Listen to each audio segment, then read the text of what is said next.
Las crisis convulsivas neonatales revisten una gran importancia, sobre todo por su asociación con una alta tasa de morbilidad y mortalidad neurológica. Siempre son la manifestación clínica de una lesión cerebral aguda o bien la manifestación de un trastorno sistémico. Su incidencia tiene una relación inversamente proporcional con las semanas de gestación. Esta incidencia también ha sido relacionada con, inversamente proporcional con el peso del recién nacido. Se menciona una incidencia de 1.6 a 3.5 por 1000 recién nacidos vivos de término. Por supuesto, esta incidencia incrementa en el recién nacido pretérmino de 57.4 hasta 130 recién nacidos vivos pretérminos en 1000. Esta incidencia está dada en base a los hallazgos clínicos, incrementa cuando se utiliza un método diagnóstico como el registro de electroencefalografía. Se desconoce la incidencia de eventos subclínicos en el recién nacido. En relación a la etiología, podemos dividirla en dos grandes grupos. El primer grupo, las crisis convulsivas que se presentan como una manifestación aguda de una enfermedad subyacente a nivel del sistema nervioso central o sistémica, que son las crisis ocasionales y que están dadas por la encefalopatía hipóxico-isquémica, el evento vascular, infecciones, alteraciones metabólicas, errores innatos del metabolismo, tóxicos y de privación de fármacos en la madre, así como la dependencia de piridoxina, entre otros.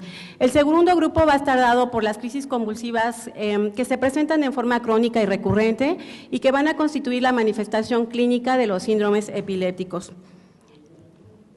En el primer grupo de las crisis ocasionales se dice que del 40 al 60% de todas las crisis convulsivas en el recién nacido están dados por la encefalopatía hipóxico-isquémica secundaria a la asfixia, que es una de las complicaciones perinatales más frecuentes en nuestro medio. Generalmente las crisis convulsivas se presentan en las primeras 72 horas de vida, predominan el recién nacido prematuro y las manifestaciones clínicas más frecuentes son las crisis convulsivas sutiles. El 10% de las crisis convulsivas en el recién nacido va a estar condicionada por los eventos vasculares cerebrales. Recordemos que hay dos tipos, el evento vascular cerebral de tipo hemorrágico y el evento vascular de tipo isquémico. En relación al evento vascular cerebral de tipo hemorrágico, más frecuente en el recién nacido prematuro, la hemorragia de la matriz germinal y la hemorragia periventricular asociada a la hemorragia intraparenquimatosa es la causa principal de crisis convulsivas. La manifestación asociada a esta etiología son las crisis sutiles, en algunas ocasiones las crisis clónicas o tónicas, y se presenta en los primeros días de vida. Menos frecuente se observa, pero también habrá que considerar las crisis convulsivas secundarias a eventos hemorrágicos como hemorragia subaracnoidea, trombosis del seno venoso. En relación al evento vascular de tipo isquémico, se presentan también crisis convulsivas en las primeras 72 horas de vida. Es más frecuente en el recién nacido de término y se asocia a patologías subyacentes, principalmente cardiopatías y alteraciones hematológicas. Las infecciones son la tercera causa de crisis convulsivas en el recién nacido. Habrá que considerar infecciones de tipo viral como la encefalitis por herpes, infecciones bacterianas y también las infecciones congénitas como el torcho. Generalmente se asocia a crisis convulsivas sutiles, tónicas o clónicas. Las displasias cerebrales son una causa no tan frecuentes, pero habrán que considerarse cuando no hay alteraciones metabólicas. Se presentan en las primeras 72 horas de vida también, es más frecuente en el recién nacido de término y las crisis convulsivas más frecuentes son las tónicas y las clónicas.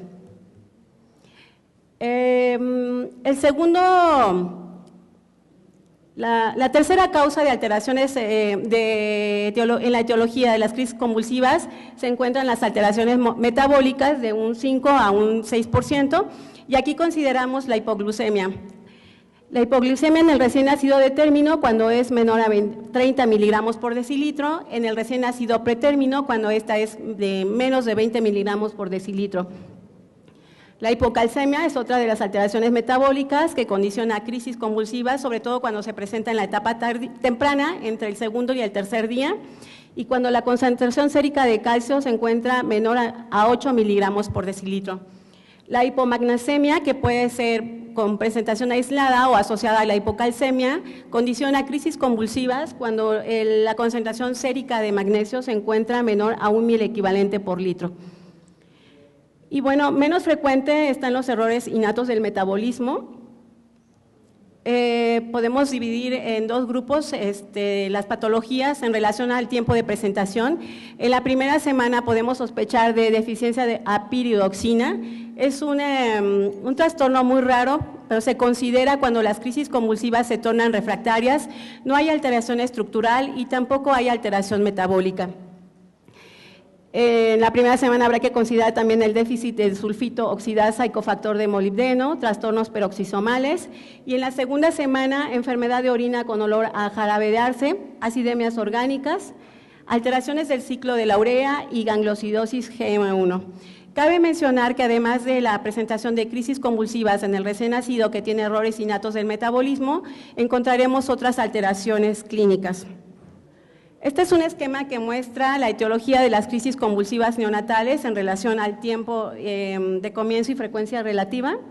Como vemos, la encefalopatía hipóxico-isquémica, los eventos vasculares y las alteraciones metabólicas son las más frecuentes en presentación durante las primeras 72 horas de vida y tienen una incidencia similar en el recién nacido pretérmino y de término. Considerando las crisis convulsivas que se presentan en forma crónica y recurrente, que constituyen a los síndromes epilépticos propios del recién nacido, podemos encontrar aquí 4 grupos. El primero, las epilepsias neonatales idiopáticas benignas, que generalmente entran en el grupo de las canalopatías, y está constituido por las convulsiones neonatales idiopáticas benignas, las convulsiones neonatales familiares benignas, tienen un patrón de herencia, más adelante las describo.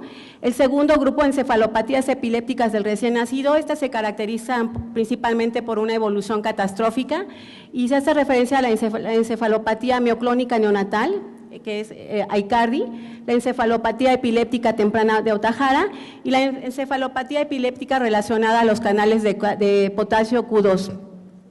En el tercer grupo encontramos al estado mal convulsivo neonatal, que generalmente también tiene un mal pronóstico y que la mayoría de las veces cuando no se controlan las crisis ocasionales pueden evolucionar a este grupo de síndrome epiléptico. El cuarto grupo va a estar constituido por las epilepsias estructurales o de origen metabólico, y estas tienen como una base las crisis ocasionales. El 10 al 20% de las crisis ocasionales constituyen estos síndromes epilépticos y son los más frecuentes. Bien, en relación a la clasificación de las crisis convulsivas neonatales, considero la clasificación del autor Joseph Volpe. A pesar de que ha sido descrita desde 1970, esta sigue vigente. Tiene los elementos necesarios para hacer el diagnóstico, que son básicamente las características clínicas de los eventos convulsivos, la correlación electroencefalográfica con el evento clínico y, por supuesto, la relación y la presencia de las manifestaciones autonómicas en las crisis convulsivas. Se clasifican en crisis sutiles, clónicas, que a su vez tiene una subclasificación de presentación, focales y multifocales, las crisis tónicas, que son focales o generalizadas, y las mioclónicas, que a su vez pueden tener una manifestación focal, multifocal y generalizada. Las crisis sutiles tienen características específicas, generalmente son las de más difícil diagnóstico, se presentan con mayor frecuencia en el recién nacido prematuro y tienen una dificultad diagnóstica porque no tienen correlación electroclínica. Solamente algunas manifestaciones oculares pueden tener alteraciones anormales en la región temporal en el trazo de electroencefalográfico. Las manifestaciones clínicas son movimientos bucolinguales, de succión, deglución, chupeteo, movimientos oculares como fijación de la mirada, apertura ocular, parpadeo, desviación tónica horizontal de la mirada y nistagmus. El neonato puede presentar movimientos estereotipados, movimientos que simulan remo, boxeo o pedaleo. En algunas ocasiones, posturas anómalas. Y aquí entrarían las manifestaciones autonómicas como cianosis, apnea, bradicardia. Aquí la apnea merece una mención especial debido a que independientemente de que la apnea ha sido reconocida como manifestación de una crisis convulsiva epiléptica, la mayoría de los episodios de apnea en el recién nacido no tienen una base etiológica con la epilepsia. Existen algunos síntomas clínicos que nos podrán ayudar a diferenciar entre una apnea de origen epiléptico y apneas de otro origen. Por ejemplo, apertura ocular, parpadeos, movimientos de masticación, y pocas veces se asocia a bradipnea y bradicardia. Cuando el neonato presenta una apnea de tipo epiléptico y presenta bradicardia, es cuando el evento convulsivo se prolonga a más de 60 segundos de duración. Las crisis clónicas, que son otras manifestaciones de crisis convulsivas en el recién nacido, se caracterizan por ser movimientos en forma de sacudidas musculares lentas, generalmente entre 2 y 3 contracciones por segundo. Pueden ser focales, multifocales o migratorias. Las crisis convulsivas focales pueden tener una correlación electroencefalográfica. Las multifocales generalmente no tienen una marcha jacksoniana, y generalmente estas crisis clónicas se presentan sin alteración del estado de conciencia del recién nacido. La mayoría de las veces no se observan alteraciones autonómicas asociadas a este tipo de movimientos. Otro tipo de crisis son las crisis tónicas, que a su vez se dividen en crisis focales y generalizadas. Se caracteriza por extensión o flexión de extremidades o actitudes catatónicas. Las crisis tónicas pueden tener movimientos de extensión de las 4 extremidades simulando un movimiento de cerebración, o flexión de las extremidades superiores y extensión de las extremidades inferiores simulando un movimiento de decorticación. Las focales son las que tienen una alteración electroencefalográfica. Las crisis generalizadas son menos frecuentes y pueden tener alteraciones, mínimas alteraciones en el registro de electroencefalografía. Las crisis mioclónicas, estas tienen 3 formas de presentación: las crisis focales, las generalizadas y las multifocales. Se caracterizan por ser sacudidas musculares más rápidas que las crisis clónicas. Generalmente afecta a los músculos flexores de las extremidades, puede afectar los músculos de tronco o cuello, y se presentan en formas repetitivas o en salvas. Pueden ser unilaterales o bilaterales. La mayoría de las veces estos eventos se presentan en el sueño, y entonces habría que hacer diagnóstico diferencial con los movimientos paroxísticos no epilépticos del recién nacido. Las mioclonías generalizadas frecuentemente tienen una correlación electroclínica, no así las mioclonías multifocales o focales. Bueno, después de la presentación clínica, la clasificación clínica de las crisis convulsivas, considero los síndromes epilépticos, sobre todo para hacer diagnóstico diferencial. Primer grupo sería la epilepsia neonatal, y aquí entrarían 2, principalmente las convulsiones neonatales idiopáticas benignas. Esta se caracteriza por empezar entre el primer y el 7º día y tiene un rango de presentación entre el segundo y el día 15 de vida. Generalmente no hay antecedentes heredofamiliares, no hay antecedentes maternos para la presentación de estas crisis. Son recién nacidos de términos sanos y se presenta con mayor frecuencia en el sexo masculino. Electroencefalográficamente podemos encontrar un patrón de punta o ondas lentas ictales, o incluso electroencefalogramas con características normales. Los estudios de laboratorio y de imagen tienen características normales, la exploración neurológica es normal, y en ocasiones podríamos encontrar en el trazo intercrítico un patrón de teta punta alternante. Generalmente tienen buen pronóstico. Algunos autores han reportado no dar tratamiento sin cambios en la evolución. El segundo grupo son las convulsiones neonatales familiares benignas. Estas se consideran enfermedades por canalopatías, principalmente potasio dependientes. Tienen una transmisión autosómica dominante incompleta, aunque se han reportado casos con una transmisión autosómica recesiva. Se dice que tiene un patrón de herencia multigénico.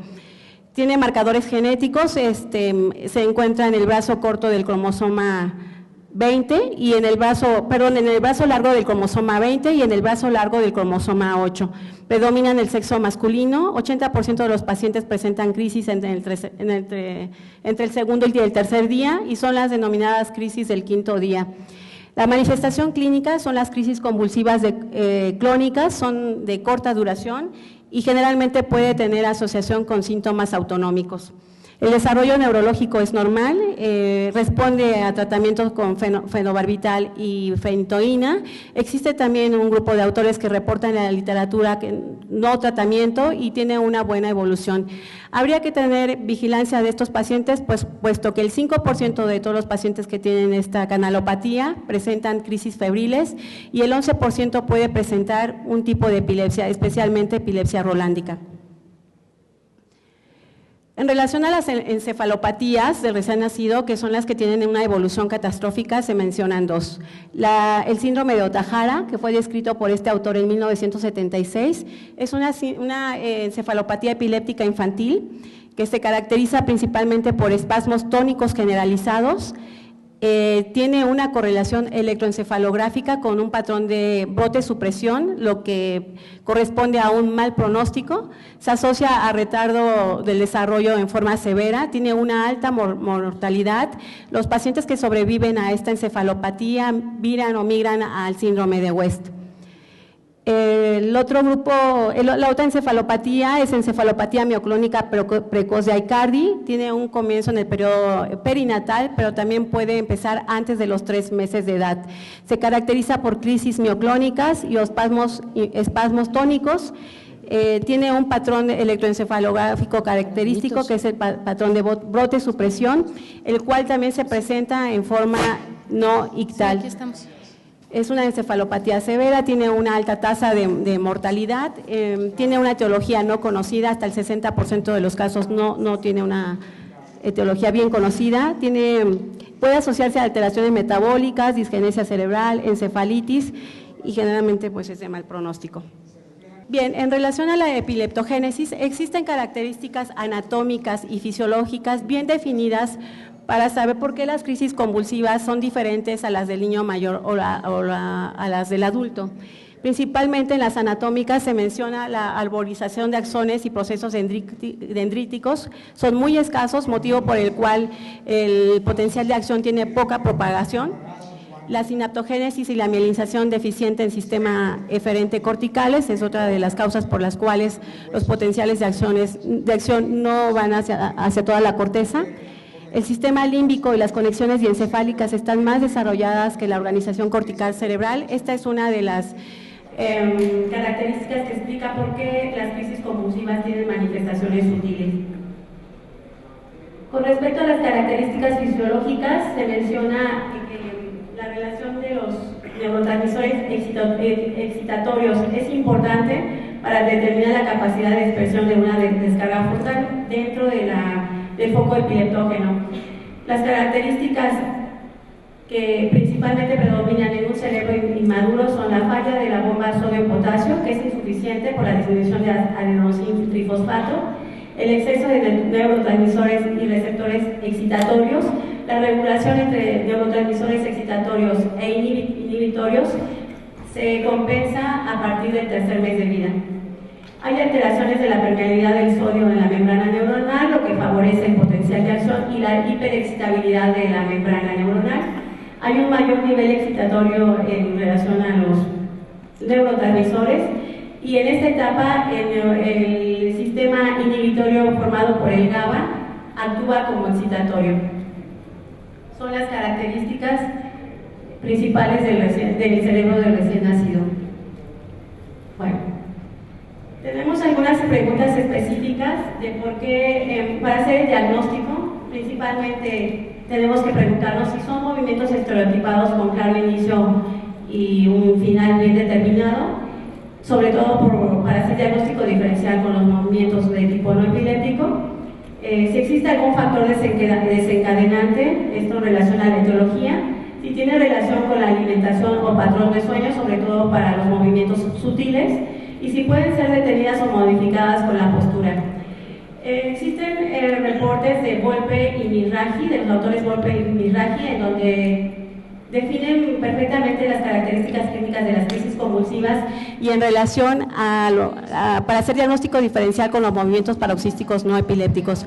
Las crisis convulsivas de etiología epiléptica, la mayoría de las veces no se suprimen con el estímulo, o incluso los movimientos, si son de etiología no epiléptica, se incrementan o se exacerban. Y otra pregunta más, si hay movimientos oculares anormales asociados o no a síntomas autonómicos.